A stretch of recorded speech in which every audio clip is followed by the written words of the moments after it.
Mientras nosotros no tratemos al prójimo como lo trató Jesús, nosotros somos platónicos.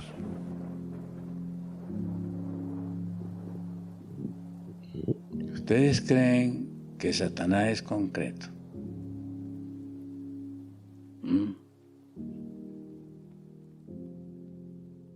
¿Conocen lo concreto que es Satanás? ¿O Satanás para nosotros es solamente una idea? La mayoría de religiosos, la mayoría de la gente, Jesús es una idea. Dios es otra idea. Un cuento que nos han echado. Venimos a hacer culto porque es una costumbre cultural. Pero la realidad es que la comprensión que tenemos de Dios, del Cordero de Dios, de los ángeles, de Satanás, es que son cuentos, son ideas, son opiniones, no son realidades.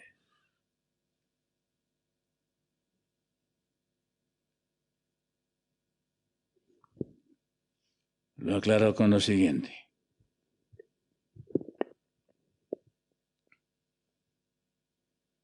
Aquí está este muchacho.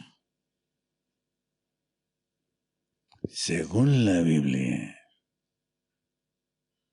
según Génesis 1:26, es la imagen de Dios. Para mí eso es opinión o es hecho. ¿Es opinión o es hecho? A ver, Carolina, voy a cambiar aquí de sujeto que tú me dijiste que es un hecho. Me gusta cosa concreta. ¿Eh? Misael es la imagen de Dios.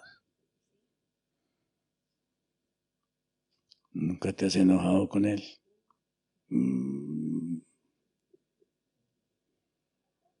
Entonces no es la imagen de Dios.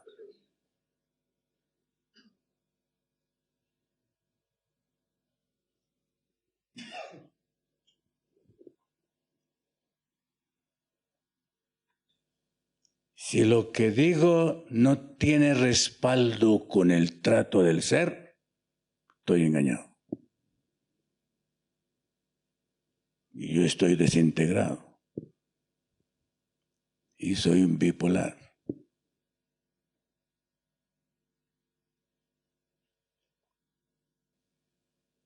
¿Tú te piensas casar?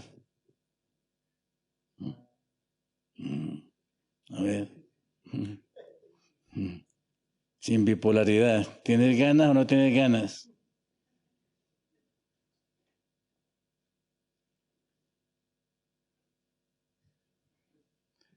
Este asunto es concreto. ¿Ok?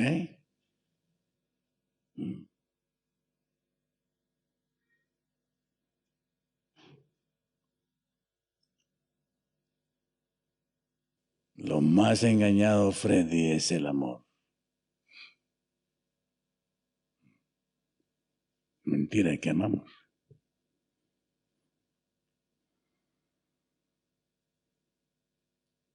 Nosotros somos platónicos.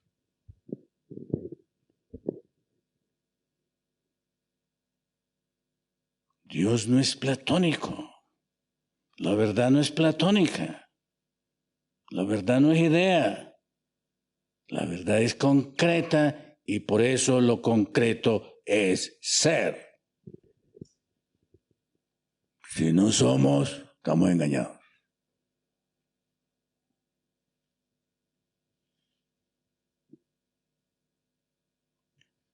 Nosotros decimos que somos la imagen de Dios platónicamente, como idea, como opinión, como concepto. Eso es mentira. Mientras nosotros no tratemos al prójimo como lo trató Jesús, nosotros somos platónicos.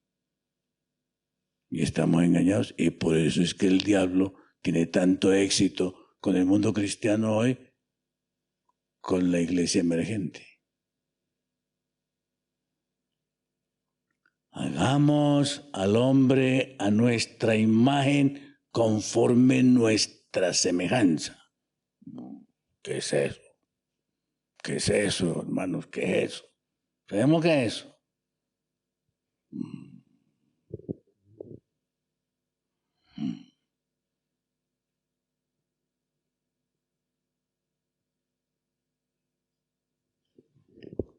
Que este muchacho es la imagen, la copia de Dios.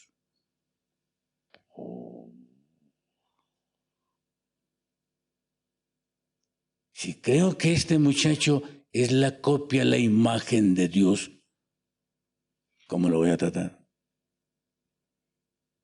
¿Qué voy a pensar de él?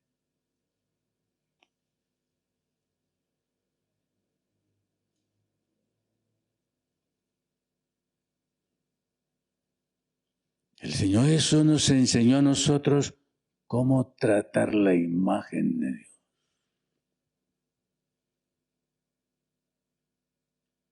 Y tenemos los ejemplos más crudos.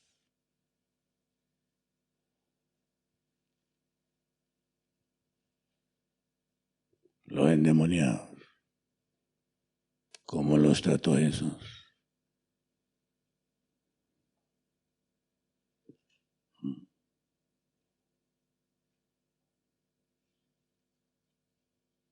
Yo no sé, déjeme hacerles una pregunta bien concreta. ¿Han devaluado ustedes a alguna persona? ¿Saben lo que es devaluación? ¿O no saben qué es devaluar?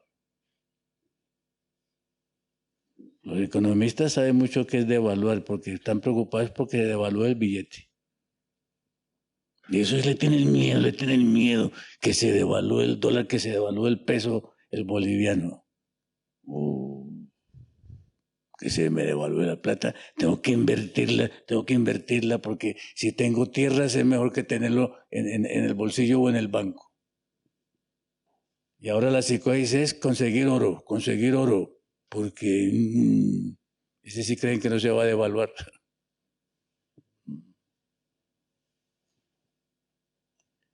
Pero hermanos, lo más grande en el reino de Dios es el ser humano que nunca lo ha devaluado el cielo.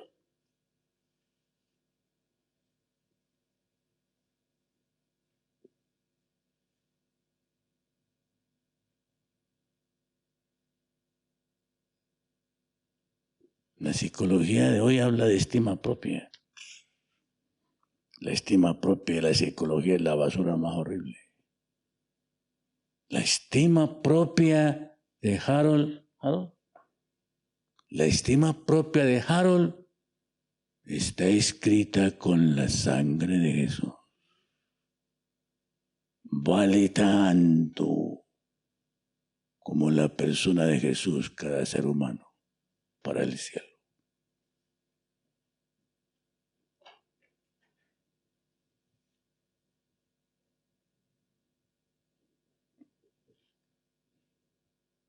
¿Cómo nosotros manejamos la solemnidad con el ser humano?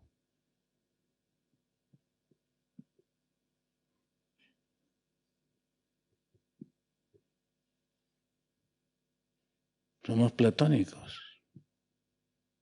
Estudiamos la Biblia con el platonismo.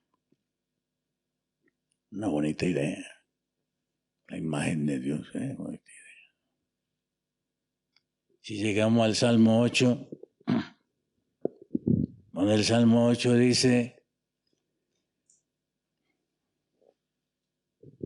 Carlitos, que Jacqueline es la corona de Dios. Una corona.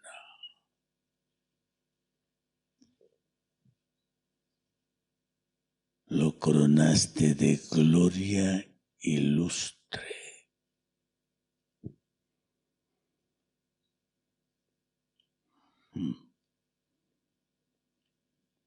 Ahora, hiciste un silencio ahora con la pregunta. Los esposos creen que la esposa es una reina coronada por el cielo, como la imagen y copia de él.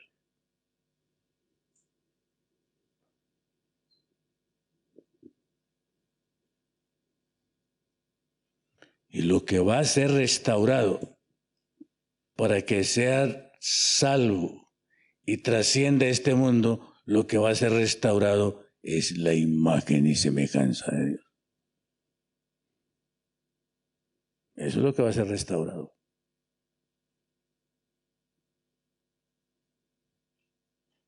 Y cada ser humano tiene la tarea de contribuir a restaurar eso con el trato en sus semejantes. Pero para tener ese trato, tú y yo debemos ser eso primero. No la idea de eso, no el cuento de eso, no el texto de eso, sino el hecho. Y el ejemplo de eso fue el Señor Jesús. ¿A quién despreció? ¿A quién despreció Jesús?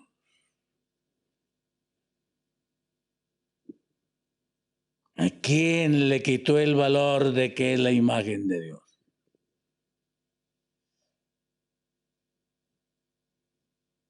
A ver, vuelvo aquí a ver si me sirve de ejemplo ahora otra vez. A ver, póngale cuidado a la cosa y le pido perdón, ¿ok?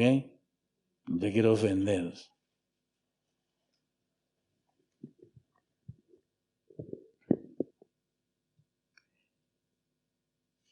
Si yo le digo a Harold, eres un inmundo,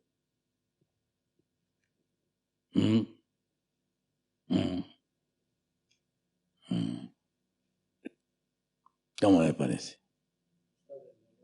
En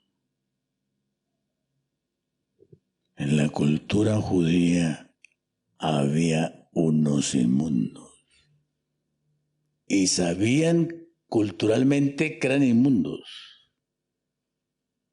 Y cuando salían por ahí mucho al público tenían que gritar, somos inmundos. Estaban condenados con esa identidad de que eran inmundos. Y el Señor Jesús vino y se metió con los inmundos y los sanó.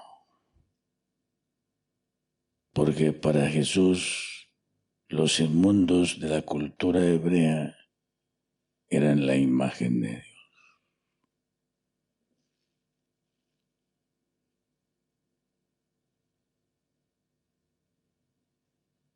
Es Jesús que nunca devaluó a nadie.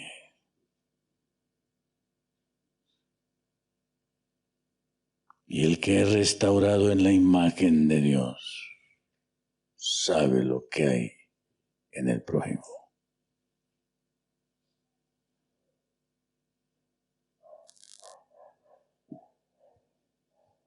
Yo no sé, hermanos, a ver los casados aquí, si nosotros nos recibimos, nos tratamos en la imagen de Dios.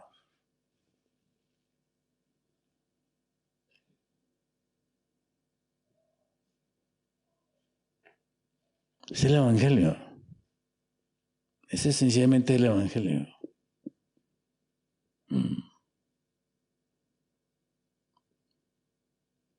Si no hay ese trato, olvídese que lo que haga con religión es basura, es inmundo.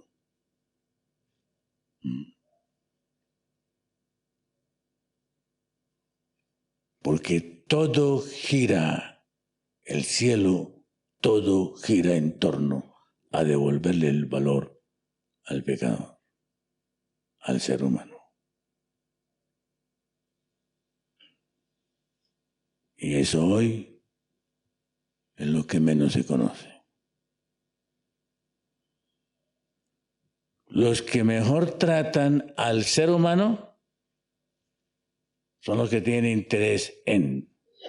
Entonces, lo reciben como cliente.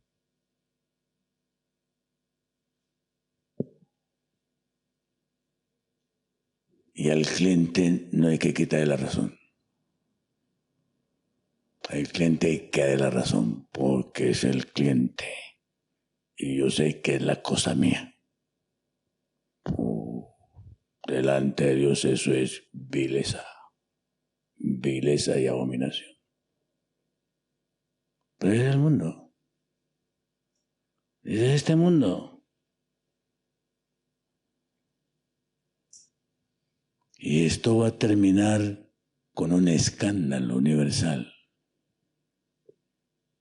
Esto va a terminar con un escándalo universal. El fuerte pregón será el escándalo de un grupo de personas que tratan a los seres humanos en la imagen de Jesús. Ese va a ser el fuerte clamor.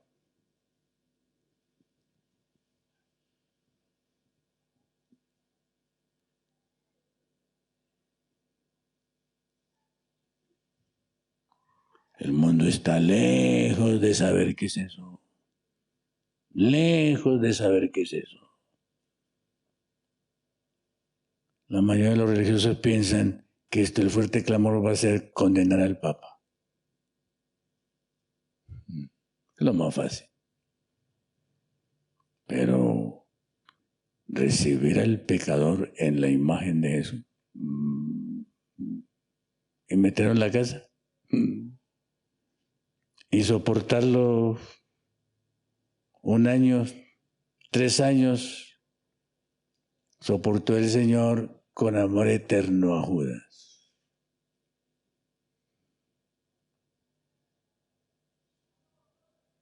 Y le habían dicho a Jesús que era ladrón y él le dio la bolsa para que la manejara en la imagen de Jesús.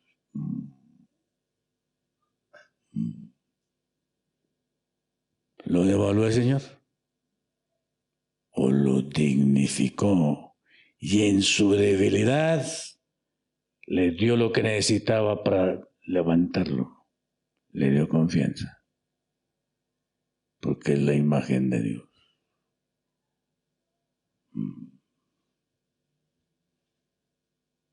Carolina, ¿qué vamos a hacer con Misael?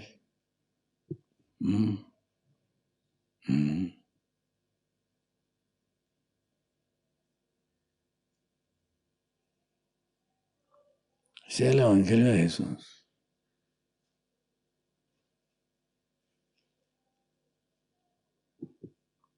Y nosotros nos estamos preparando para el fuerte clamor. Carolina.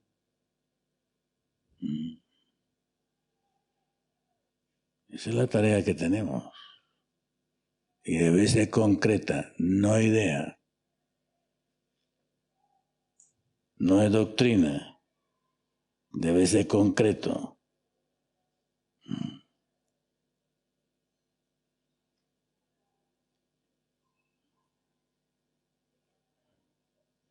El verbo de lo concreto en el Antiguo Testamento y el Nuevo Testamento es el verbo ser.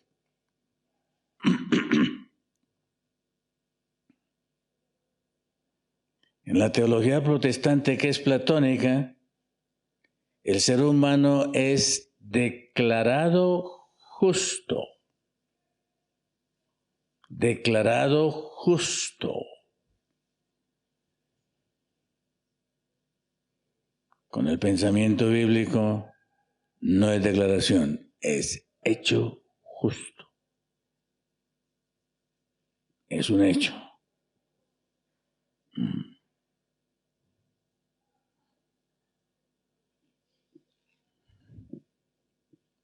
Y nosotros en religión estamos lejos de manejar eso.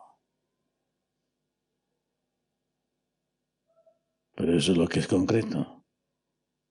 En la mente de Dios no hay abstracción. En la mente de Dios todo es concreto y por eso dice, Dios es amor. Para los griegos, amor es una cosa puesta en el aire. Una cosa puesta en el aire. Y entonces Pablo agrega, el amor nunca deja de ser. Si es, no deja de ser. Si no es, deja de ser. Lo del Señor es concreto y es. Y nosotros somos llamados, bueno, en estos días, con la inquietud del hermano Emilio, la Escritura dice, sed santos como yo soy santo.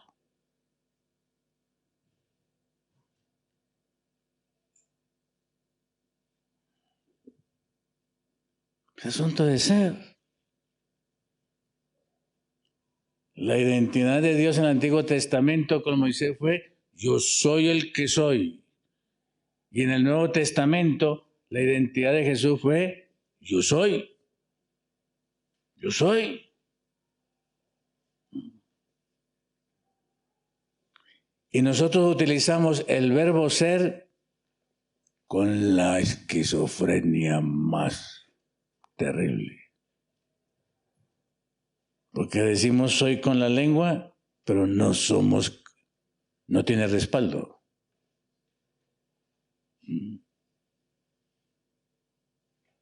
Aquí todavía usan cheques en Cochabamba o ya te acaban los cheques aquí. Todavía usan cheques aquí. ¿Ah? Ok. Ok. Bueno. El cristianismo de hoy son cheques sin fondo. Por esquizofrenia. Te amo, es mentira.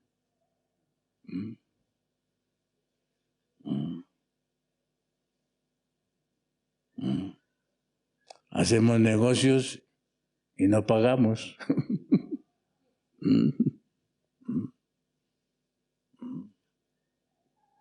Decimos una cosa y hacemos otra cosa. Somos cheques sin fondo.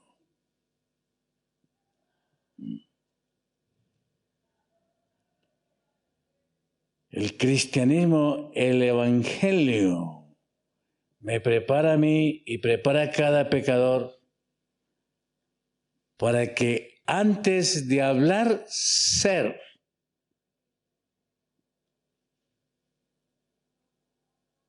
Entonces, cuando hablo, simplemente expreso lo que soy.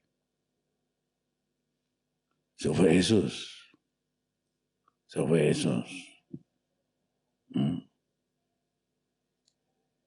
Y eso lo hace la palabra. Eso lo hace la palabra. Y la palabra lo puede hacer si recibimos la palabra. No la letra. Ese es el misterio de la Escritura. Ese es el misterio de la Escritura. Que esto no es letra. La letra que está aquí, lo que está escrito aquí, es simplemente el método antropológico de Dios de encarnarse en el lenguaje humano. Porque Él no podía hablar con su lenguaje. Nosotros no lo íbamos a entender. Entonces Él utiliza el lenguaje humano con instrumentos humanos, en papel humano, para decir en nuestros valores, hablarnos en nuestros valores quién es Él. La mayoría de cristianos no manejan la escritura así. Bienaventurado. Bienaventurado el que maneje esto, como dice Isaías 55. Como dice Isaías 55. Es un versículo muy importante en este asunto de saber qué es la escritura. Miren lo que dice aquí. Leamos el versículo 10 y 11. Porque como desciende de los cielos la lluvia y la nieve, y no vuelve allá, sino que riega la tierra y la hace germinar y producir y da semilla al que siembra y pan al que come. La lluvia, ¿es una idea o es concreta?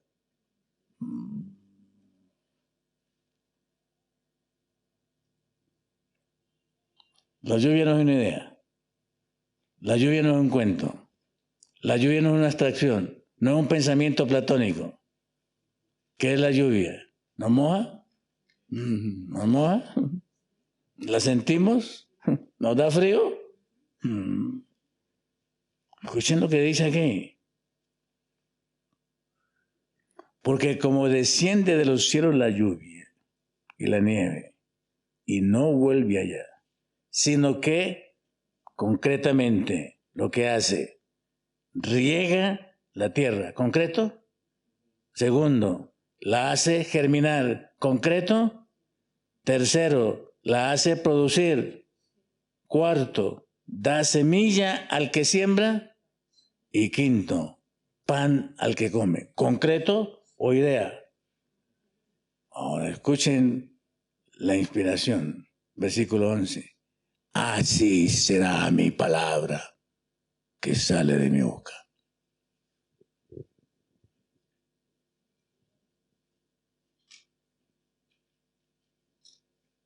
¿Es concreta la palabra aquí para nosotros o es letra?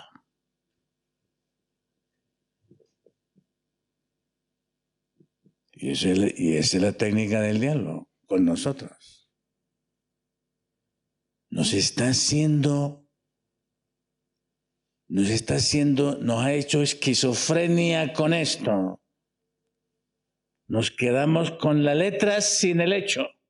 Divorciamos las dos cosas. Y ahora, con la cuestión emergente, entonces nos está haciendo concreta la ilusión.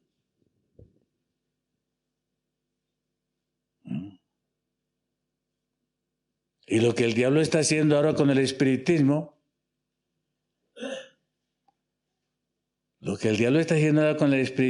en el movimiento emergente, es lo mismo que hicieron los magos con las primeras 2 o 3 plagas de Egipto. Es lo mismo que él está haciendo.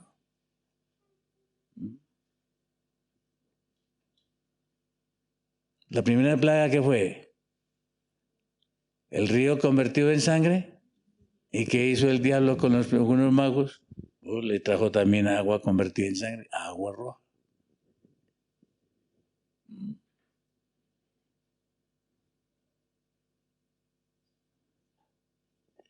Y la gente se asombra y cree.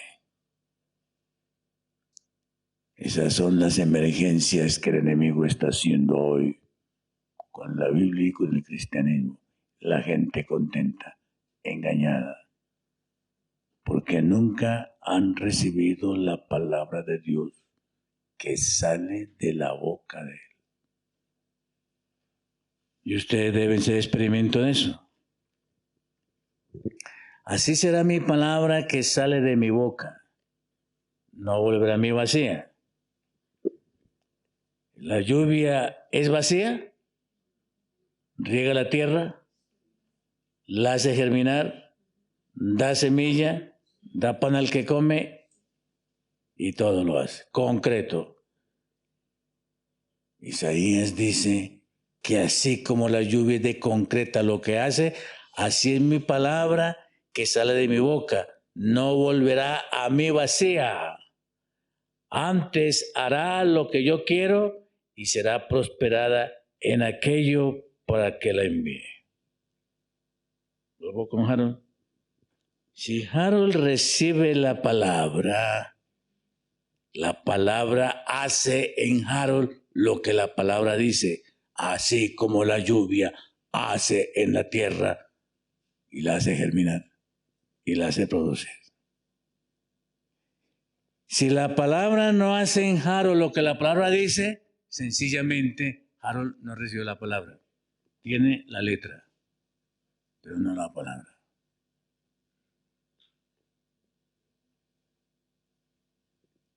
Y por eso el cristianismo se volvió de papel.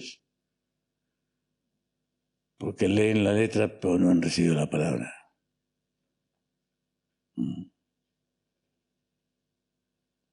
Y recuerden que la palabra es el esperma de Dios. En la palabra está el DNA de Dios. Y el que lo recibe llega a ser hijo de Dios, engendrado en su imagen y semejanza. Nosotros debemos de ser un laboratorio de eso. Si no, perdimos el tiempo. Y seguimos cantando esquizofrenias, haciendo liturgia bipolar. Y eso lo hace todo el mundo. Y por eso el mundo se volvió ateo. Porque los cristianos lo que dicen no es lo que son. Y por eso hay ateos hoy más humanos que los cristianos.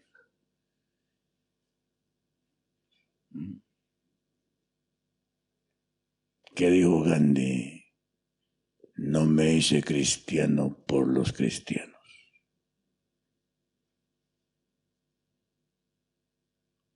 ¿Y qué dice Jesús? Esto va a terminar por testimonio. Testimonio en la vida, son los hechos.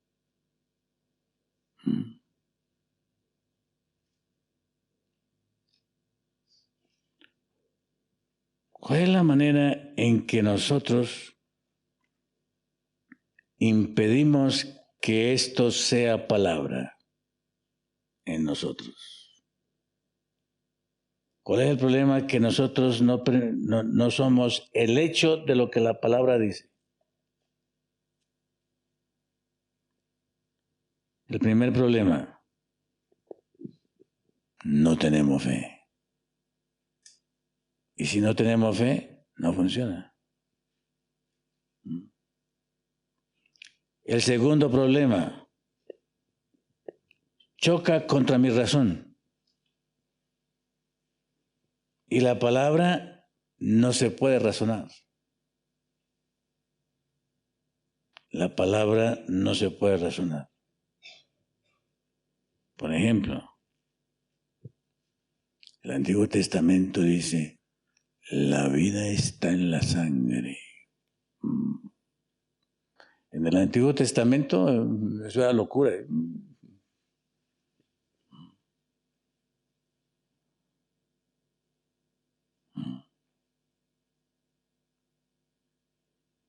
La Biblia dice, la vida está en la sangre. Hoy, con lo que sabemos de fisiología, entonces sí le damos crédito un poquito a eso con la razón. Pero en el Antiguo Testamento, la Escritura decía desde Moisés, la vida está en la sangre. En el siglo XIX, los médicos,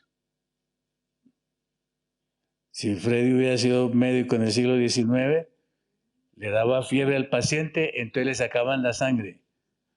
Y claro, le sacaban la sangre y se acababa la fiebre. Pero también se moría el paciente.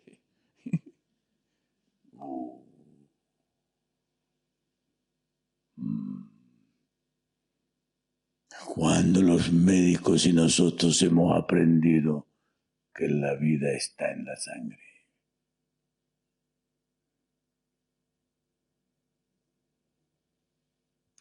¿Por qué la Biblia dice que no puerco? ¿Por qué la Biblia dice que no puerco? ¿Por qué la Biblia dice, cuando dio permiso para la cabra y dijo que la cabra no era inmunda, sino que era limpia, y que el cordero era limpio, no es inmundo, y que, ¿cuál es la otra? La cabra, el cordero, la cabra, ¿cuál otro? Bueno, la vaca, el buey, la vaca. La Biblia dice en Levítico 11 que la vaca no es inmunda, que el cordero no es inmundo y que el chivo no es inmundo. Pero luego dice la Biblia, ni grasa de chivo, ni grasa de oveja, ni grasa de buey comeréis.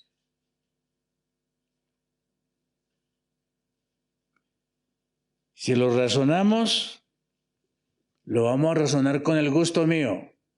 Y si me gusta el chivo, no voy a obedecer, no voy a recibir la palabra.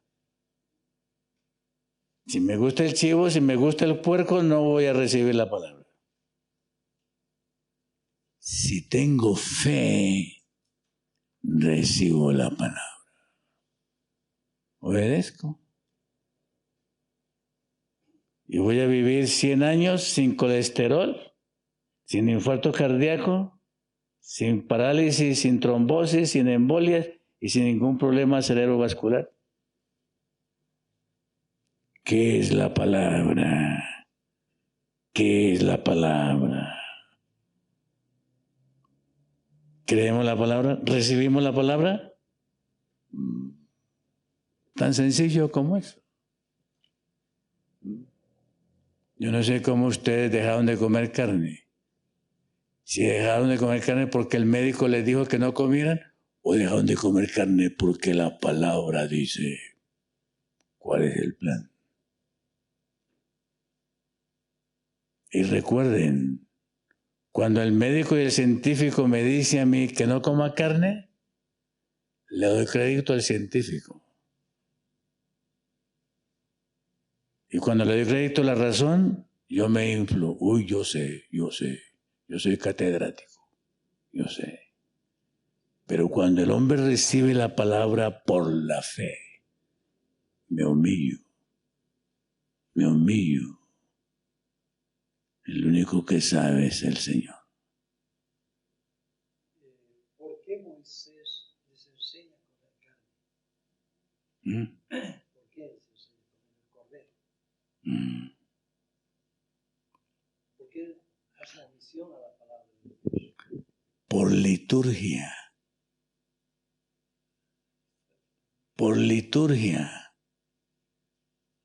Pero no por salud.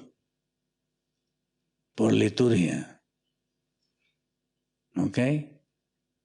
Porque el cordero representaba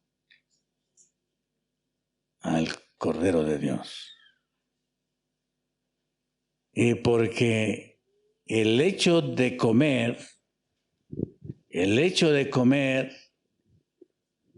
en teología hebraica, el hecho de comer el cordero era un hecho donde el Señor le estaba indicando que tenían que asimilar la vida de Jesús, la vida del carácter de Dios, la justicia de Dios. El Señor sabía que el pueblo hebreo se iba a perder sensorialmente. Él podría, si hubiéramos tenido fe, el Señor no había entregado el santuario. Pero como el Señor sabía que sensorialmente el pueblo se iba a perder, iba a copiar al mundo cananeo, el Señor les dio una religión de satisfacción sensorial concreta y se lo hizo con el cordero y con los sacrificios. Porque el Señor se encarnó en su cultura para ayudar a los que no se perdieran. El Señor Jesús a nosotros nos cambió el cordero y nos dijo que comiéramos el pan, pero el resultado era el mismo. Asimilamos nosotros el carácter de Jesús. Por eso le utilizó, por eso le cambió el cordero y cambió los chivos y cambió todo el santuario, lo cambió con dos verbos, comer y beber, que implican metabolismo. Metabolizar el amor, la justicia, la piedad, la humildad, la mansedumbre de Jesús en nosotros. El Señor se lo hizo concreto a ellos en el Antiguo Testamento y nos lo hizo a nosotros concreto con el pan y con el vino. Pero el efecto es, y el diablo convirtió el vino y el pan en realidad. Y le dimos el carácter de realidad al simplemente hecho del pan y del vino y perdimos la realidad del carácter de Jesús. Porque el diablo es especial en utilizar la religión para hacerla esquizofrénica. No sé, cuando ustedes vienen aquí y participan del pan, deben de estar celebrando lo que es el hecho de participar del carácter de Jesús. De lo contrario, es esquizofrenia, y eso fue lo que hizo el enemigo con los chivos y los corderos en el Antiguo Testamento. Es la misma técnica. Y por eso el Señor dice hoy, no quiero sacrificios ni holocaustos. ¿Qué quiero? Misericordia. Él quiere misericordia, Él quiere humildad, Él quiere cosas concretas del carácter de Él en nosotros. Hermanos, recibir la palabra es todo. Toda la ciencia de Dios está implícita en la palabra. Si no la entendemos, no se preocupe, recíbala por fe. Si la recibe por fe, el Señor lo constituye. El Señor lo constituye. Y nosotros debemos de ser un laboratorio de eso, de la palabra del Señor. Esa es la gente que va a formar parte de un remanente.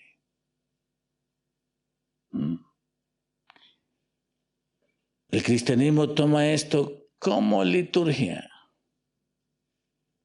y no como palabra que sale de la boca del Señor. Cuando ustedes lo asuman, ustedes van a ver la diferencia. Déjenme darles a este muchacho un secreto con la palabra, en la condición en que él está. A ver si esto ha sucedido contigo. 2 Corintios capítulo 11. Aquí Pablo habla de locura. Lo que él va a decir es loco en el contexto cultural. Quiera Dios que toleraseis un poco mi locura. En verdad, toleradme. Porque os celo con celo de Dios. A ver cómo recibimos la palabra nosotros. ¿Por qué el Señor cela a Harold? Porque es la imagen de Dios. Y no quiere que se pierda. Y no quiere que se destruya. Quien lo cuida es el Señor. Y el Señor sabe lo que implica casarse en este tiempo. No solamente desde este tiempo, desde el tiempo de Pablo. A Marquitos. El Señor cuida a Marquitos con el celo de Dios, en la imagen de Dios. No quiere que se equivoque. Y como no quiere que se equivoque, entonces dice, te he comprometido. El desposorio, la palabra desposar, era la costumbre hebrea donde los padres buscaban cuando tenían un hijo para casarlo o una hija para casarla, y eso era temprano, eso no era tarde, que se hacía ese compromiso. Los padres de Harold iban donde los padres de la muchacha, hablaban los dos padres y comprometían a la hija de los otros con el hijo de ellos. Eso es lo que llama desposorio, desposar en la Biblia. Compromiso matrimonial hecho por los padres. Según la palabra, el Señor hace eso todavía, por la fe, si recibimos la palabra. Porque nos cela y no quiere que nos destruyamos. ¿Y cuáles son los que nos han destruido con matrimonios? Hasta Freddy, ¿no? Se divorció. El Señor no quiere que nos destruyamos y Él hace matrimonios. Nos compromete primero ¿con quién? Con Jesús. A Marquitos, ¿tiene el laboratorio de estar comprometido con Jesús como esposo? Para guardarte virgen para lo siguiente, en la voluntad divina. Esa es la palabra. El que recibe esa palabra no falla. Harold, ¿dispuesto? Soledad, ¿entendiendo? ¿Cuántos años tienes tú? Ya está grandecita, ¿no? Señor la cela. ¿Con qué celo? El celo de Dios. Sabemos que es el celo de Dios, el cuidado de Dios, la protección divina, la manera como Él guarda la imagen que Él creó. Si recibimos esa palabra, Harold, va a ser una bendición. Pero el diablo ha hecho con eso la esquizofrenia. Es solamente letra. Es solamente letra. Literatura. Se le ocurrió a Pablo escribir esas cosas. Cuando nosotros nos eduquemos por la palabra de esa manera, ustedes van a ver los resultados. Van a ver los resultados. Ustedes no van a hacer uniones hormonales, sino uniones que el Señor hace. Él todavía hace matrimonios. Y hasta hace divorcios.